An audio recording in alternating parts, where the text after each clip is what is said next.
that whole thing was just to shuttle Edge in. They didn't know what to do without him. They were going to make him a poet. They were going to do this. They had all these ideas for him that just didn't suit. They didn't know how to bring him in. You know, how to make him fit or what this and this and that. And then they thought, well, okay, we have this mysterious feud with this guy. You know, go whatever. And then it turned into a group. I don't think it was ever going to be a group. They didn't know anything. They couldn't even tell you why we were feuding. But I met Edge, Adam I worked him on a couple shows prior to that. Like when he heard that I was going to be working, like not under that thing, but just on shows. I met him. He was a great guy. He was always a great guy. Christian, he always picks on me because I call him the squeaky wheel. Like, squeaky wheel gets the oil, he'll complain about everything. Like, why am I doing a job?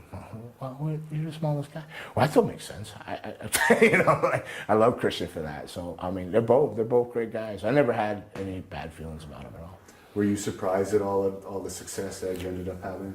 Not Edge. They told me that, no, I was pulled to the side and told that Edge was the man. Like, yeah. Christian, I was surprised it carried on as long as it did. Not because he's talented. I think he's underrated, but he could put great matches together and stuff like that. He was one of the best at putting a match together and everybody getting their stuff and it making sense, really do.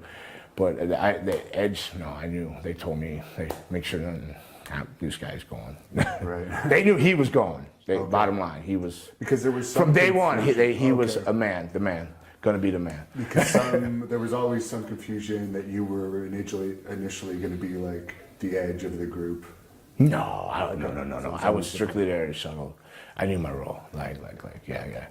And they had you working with the Undertaker's Ministry of Darkness for a while. Was that cool working with him, or was that like... Kiss of death, kind of too. At the same time, you know, because you can't be a faction when he has a faction. And then, you know, first you know, they said, oh, when they said you guys are going to be in the ministry, I said, oh, but our days are numbered, man. He goes, what do you mean? I go, this isn't good. And not good when they put a group within a group, you know, like, you figure it out. It's not like, we're not the acolytes, you know, or whatever. We're like, just don't really fit. It's not good. He goes, I go, you'll see. And then they used to have us all come out on the stage at the end of the show, the ministry at the end, and they'd still get, the ministry would getting booed, getting the heat they're supposed to get. But then the arena would slowly go, brood. And then I looked at him, I said, this isn't good. He goes, no. I go, no, this is good. And next thing you know, they came and said, oh, we were to split you from the ministry. I said, we're done. He goes, what are you talking about? I said, we're done. And then they feuded us, and I said, well, I'm telling you, we're over as a brood. He goes, no. Not even a month or two later, they're like, hey, Dave, you're the brood.